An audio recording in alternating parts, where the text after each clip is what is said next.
त्या झारीतनं बाहेर येणार नाही. हे सन्माननीय सदस्य अनिल परब साहेब, आपण खूप चांगलं बोलतायत, पण थोडंसं पॉइंटेड मुद्दे मांडा. इतरही आता हे लोकांनी भ्रष्टाचाराचे मुद्दे कसले आहेत? याला Pointed पॉइंटेड मुद्दे मांडा म्हणायचे आपले. नाही. याला आपल्या विधानसभेच्या भाषेत कुठला मुद्दा म्हणायचा? अर्ध्या तासाची चर्चा याच्यासाठीच लावलेली आहे.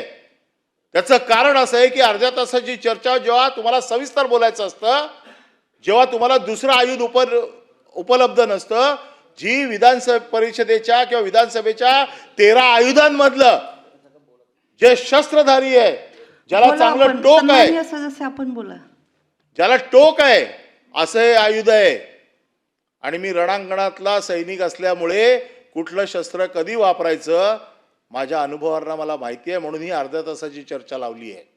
कारण 2.5 तासाच्या चर्चा ह्याच्यासाठी मंजूर होणार नाही. म्हणून ही अर्ध्या तासाची चर्चा लावली आहे.